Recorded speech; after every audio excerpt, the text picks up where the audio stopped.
Chris, did you want to carry on with what you're presenting? I'm just conscious we're halfway through our allotted time. So, you know, what she... Can I just say, Gabby wanted to say something. So yeah, it's coming up in a minute. Plus, you don't know what I'm going to say. I'm married to you, I do. My question was, had she not been in breach of chopping down the trees, they would still be standing. Would she then have been able to propose a plan like the one she has done? Would that have had any feasibility? Because the trees would have been in the way and they would have been on a preservation order. Probably could put the application in, but she'd have to demonstrate that she was planting additional trees to take part of any that are going to be affected in the build. It would be part of the balance of the value of the development of the council. Also, Rebecca Farrar told me that Rebecca Farrar, she's the Harry Tree officer. Right. So she's emailed me and she said to me, because she's cut down trees, protected trees, without permission from the council, that was going to have a negative impact on her application for planning permission.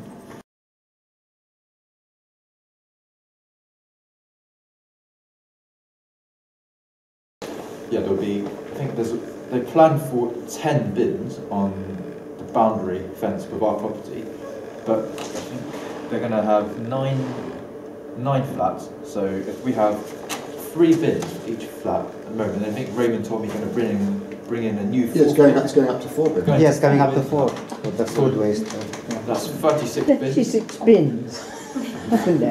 Imagine the smell in summer. That's going to be. If they continue to plan their location being right at the back, somebody has got to actually bring them all the way and manage all these things, and then we're going to end up with bins not being emptied because nobody can be bothered to bring them all the way from the back to the front to be emptied.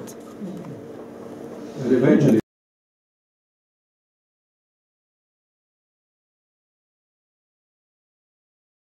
And there's also access, because the width there is not that wide. And going back to the point about the quality of the flats, I mean, some of the windows are very close to the boundaries, the actual fence, a 2-meter boundary. So people are looking out onto a fence.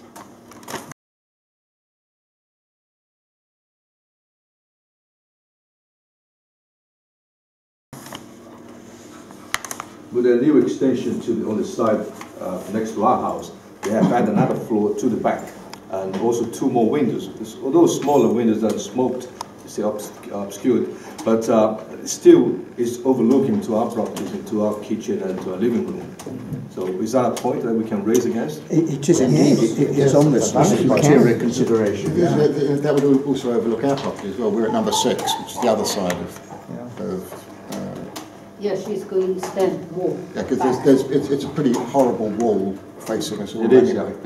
I looked, I couldn't see they were putting windows into it when I looked at it. And the extension at the back of the building, which will mean I think 2 or 3 more flats looking into the gardens of residents, neighbours. So we're going to lose all type of privacy there.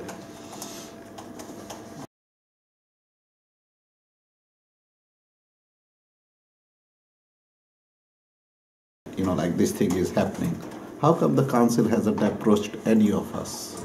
Has council approached any? They sent letters round. Yeah. Did you not get one? We had letters. We had a letter from the council, and Chris forwarded the letter from the council, the Tory councillors, who offered to support us. What is the normal procedure for the council? How many houses do they have to contact? Normally they do the neighbours and interested parties who've written specifically. I used to be on the list, but they inform me about everything at Royston Park Road. I'm not on that list anymore. They're normally quite good, but it's the existing immediate neighbours and people who might be directly impacted. There's also a notice that's been posted on the lamppost, I think. It's a small notice, but you really have to struggle to notice it. Yeah. I'm hardly 150 meters away from that nursing home. I haven't got anything. I haven't even seen it. Well, look out for it when you go. It's there on the lamppost. I saw it, and that's how I knew about this. And then the next thing, I got the letter. Did you get a letter? I did get a letter, yes. I've had letters from people in Kennedy Close, and they are concerned because the people who live in the flats next door park their car in Kennedy Close because they don't want bird droppings and branches dropping on the cars. If there are 9 more flats, then access in Kennedy Close is going to be impacted, and that's a fear from 2 of the 4 residents there. When I wrote my letter, which was before I knew this meeting was happening, I noted 15 bedrooms and car parking for 8 cars. And yeah, I wasn't thinking about how small the flats might be, but it occurred to me that if there would be 15 bedrooms, there's probably going to be, in 9 flats, you could probably be counting on at least 15 or 16 cars. Plus deliveries. Well, to at least 9, if not, because the flats could be sublet, of course, can be flat shares. So you can have, and more people are buying online, and so you're going to have constant delivery vans up and down the road, as well as the residents, whoever lives there, and their visitors. But I mean, if they made provision for 18 bicycle stands, then they must expect 18 people. So you'd think there's going to be 18 cars, potentially. Why put 18 bicycles? I'm just playing devil's advocate. Yeah. Because I assume that the expectation is that the people buying the flats will ride cycles rather than cars. They should be so lucky. The government actually withdrew the linkage between number of flats and number of car parking spaces. So as far as I'm aware, there is still now no obligation for car parking spaces for flats at all, provided they've got reasonable public transport access. So they don't have to provide any car parking spaces at all. Again, the only involvement the government or the council will take will be if parking is such that public service vehicles can't get through, so fire engines and police and things like that. So it's quite a difficult one to argue, but it's worth saying. It's difficult for us because Oakley Road is quite wide and it's not going to stop people. Chris has mentioned already that the curb would have to be lowered and the grass verge removed, and that, in that case, if it happened, it would be the only place in Oakley Road where there was no grass verge. Is that a significant matter environmentally? I think it probably is, because I applied to have a carriage drive. They wouldn't let me on the grounds they are stopping all new accesses across the grass verge. Okay, so I would be very surprised if they would allow a continuous drop curve in front of a block of flats, taking away the grass verge that's there. But again, you know, it could slip through if you're not careful. So again, it's worth saying. Thank you.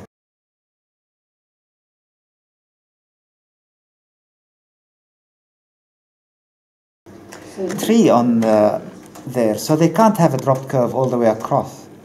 There's a tree there. Yeah, yeah. Would they have to knock that, cut that tree down? Yeah. No. There's a tree on the pavement. But, Why did she leave? but that's not hers. That's the council's. That's on the road. Right, over to you again, Chris, as you go through your... So this, we think for cover this, no safe and convenient access for vehicles for pedestrians. So that would include, I think, emergency vehicles, fire engines, ambulance as well. Or satisfactory provision of sufficient car parking space for needs of people. That's definitely they haven't done. 6 car parking spaces are planned. I thought it was 8. So it makes it even worse then. That's 18 secure cycle spaces, I think.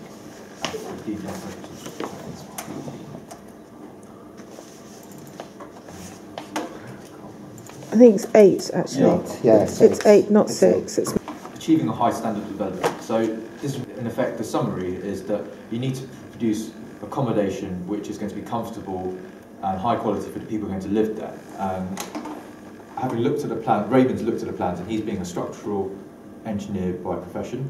He thinks that they're not going to be good for either people are going to be lived there, going to be cramped, and the problems with the lift shafts and other similar problems, and also it's not going to be good for the neighbours as well, because they're going to pinch on a light.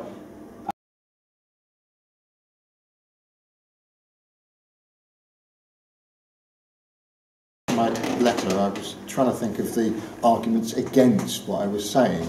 So the fact there's going to be, how many bedrooms did I say? 15 bedrooms. I know, you know, you could have as many as 2 people in each bedroom, I guess. Easily. They're not necessarily all double-sized bedrooms, but assume that that's the case, then is that how many people currently live in the nursing home and work in the nursing home? There's 22 residents and it's 35 workers. Yeah. The workers are being shifts though, Yes. so Yeah. And as and I've anticipated, most of the workers seem to travel by foot rather than by cars. Yeah. So again, at face value, you might think, well, hang on, the numbers aren't that different, but actually the type of occupants would be very different.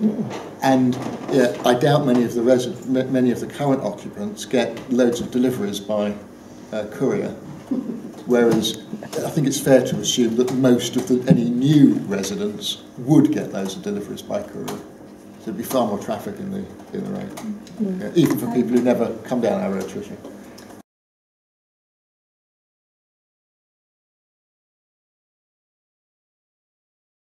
I don't think that'd be the intention to do that. They are pretty even-handed when they approach these matters. But actually, for the big picture, the council as a whole, not the individuals within the council, it probably doesn't matter if there's more, there's a benefit both ways. You either satisfy the residents or you satisfy your housing objectives within the borough.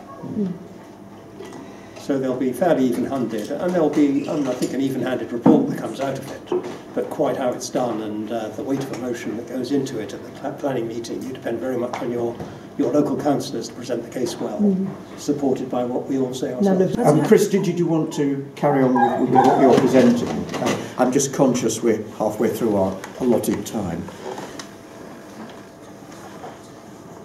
So, what she... Can I just say, Gabby wanted to say something, so... Yeah, it's coming up in a minute. Plus, you don't know what I'm going to say. I'm married to you, I do. My question was, had she not been in breach of chopping down the trees, they would still be standing, would she then have been able to propose a plan like the one she has done? Would that have had any feasibility? Because the trees would have been in the way and they would have been on a preservation order. She probably could put the application in, but she'd have to demonstrate that she was planting additional trees to take part of any that are going to be affected in the build. It would be part of the balance of the value of the development of the council. Also, Rebecca Farrar told me that Rebecca Farrar, she's the Harry Tree officer. Right. So she's emailed me and she said to me, because she's cut down trees, protected trees, without permission from the council, that was going to have a negative impact on her application for planning permission. And in addition to that, I sneaked around the side of her building and the block of flats next to the nursing home, and she's planted 4 little saplings on the side of the fence next to Raymond's property. I looked at those. I think they've been there some time ago. I don't think they're a replacement for the ones she's removed. But even if she thinks they are, the council will insist on planting something that is a lot more substantial than those ones. An original Yeah. place.